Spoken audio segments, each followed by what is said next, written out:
7 एक जघन्य अपराध हुआ है सर। एक सदन में लोकतंत्र तार-तार किया गया, महिला विधायकों तक के साथ व्यवहार हुआ। gone through your notice, and it's a matter concerning the state.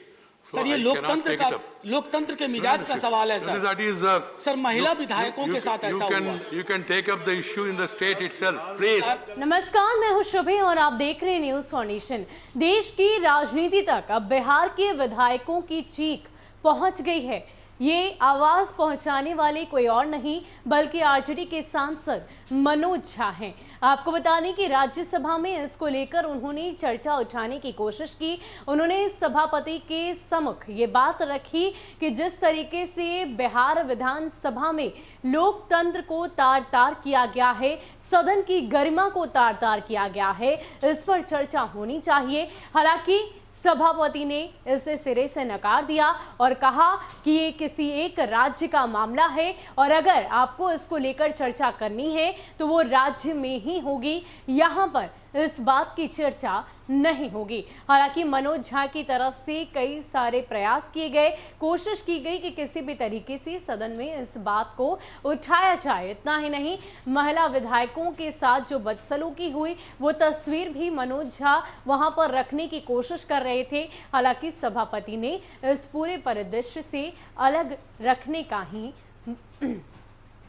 हालांकि सभापति ने इस पूरे मुद्दे को छोड़कर आगे बढ़ा और कहा कि ये राज्य का मुद्दा है और ये बात वहीं पर हो तो ज्यादा बेहतर होगी। क्या कुछ हुआ सदन के भीतर, आप खुद सुनिए। 7 एक जघन्य अपराध हुआ है सर। एक सदन में लोकतंत्र तार-तार किया गया, महिला विधायकों तक के साथ व्यवहार हुआ। gone through your notice, and it's a matter concerning the state. Sir, ये लोकतंत्र के मिजाज का सवाल है सर। That is, सर, महिला विधायकों के साथ ऐसा हुआ। You can take up the issue in the state itself, please. No comment while sitting. If you have something, you can say. How you are saying outside. माननीय श्रीमान, बस आग्रह करूंगा कि इसको आपके संज्ञान में लाते हुए एक संदेश जाए कि ये कहीं से भी उचित नहीं है। Sir, this is not admitted, please. Manoj ji, बैठ जाए, please. For a senior man. No. That's not the practice. Prem ji, बैठ जाए, please.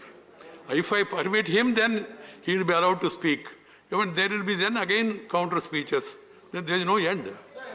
जिस तरीके से बिहार की छवि दागदार हो गई है और ऐसे में ये आवाज देश की राजनीति तक पहुंच चुके हैं। हालांकि इस विषय को लेकर सदन के भीतर कोई चर्चा नहीं हुई, लेकिन पूरी तरीके से जो परिदृश्य देखने को मिला, जो तस्वीरें सामने आई, वो बिल्कुल भी सही नहीं, निंदनीय है, दुर्भाग्यपूर्ण है। और इतना ही नहीं, ये बिहार के इतिहास में एक काले अध्याय के तौर पर जुड़ चुका है, क्योंकि सदन की गरिमा इस तरीके से पहले कभी भी धूमिल नहीं हुई, पहले कभी भी तार-तार नहीं हुई। जो सदन बिहार के लिए गौरव है, जो सदन बिहार के लिए एक प्रतिष्ठा है, उसी सदन में इस तरह की तस्वीर सामने आई जो बेहद ही दुर्भाग्यपूर्ण है।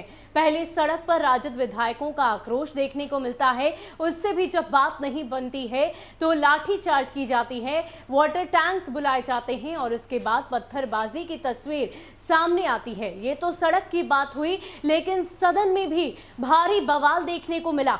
सुबह से जब से कार्यवाही शुरू की गई, उस वक्त से ही विपक्ष के द्वारा लगातार हंगामे किए गए। इसके बाद जब भोजनावकाश के बाद दोबारा सदन की शुरुआत हुई तो तमाम आरजेडी और साथ ही साथ माले विधायक वेल में पहुंचते हैं, कुर्सी टेबल उठाकर पटकते हैं। वो तस्वीर भी हमने आपको दिखाई और उसके बाद जब रात में सदन के भीतर कुछ ऐसी तस्वीरें सामने आती है जिसकी कल्पना हमने और आपने कभी ना की थी। एक ऐसी तस्वीर जो सदन की गरिमा को तार-तार करती है, एक ऐसी तस्वीर जो पूरी तरीके से बिहार की छवि को दागदार करती है। हालांकि मनोज झा पूरी तरीके से हर वक्त पार्टी के लिए कई सारी चीज़ें उनकी तरफ से की जाती है, कई सारी बातें वो पार्टी को लेकर सदन में रखने की कोशिश करते हैं। इससे पहले भी कई सारी तस्वीर हमने आपको राज्यसभा के दिखाई है जब मनोज झा ने पार्टी को लेकर अपनी बात सदन में उठाई है और एक बार फिर से उन्होंने कोशिश की कि सदन के भीतर ये जो राजद के द्वारा आक्रोश देखा गया और उसके बाद जिला प्रशासन की जो कार्रवाई हुई, साथ ही साथ महिला विधायकों के साथ जो बदसलूकी हुई है उसको लेकर वो आवाज बुलंद करना चाह रहे थे। हालांकि सभापति के द्वारा इसको लेकर मना कर दिया गया और कहा गया कि ये राज्य की बात है और राज्य में ही अगर हो तो ज़्यादा बेहतर होगा।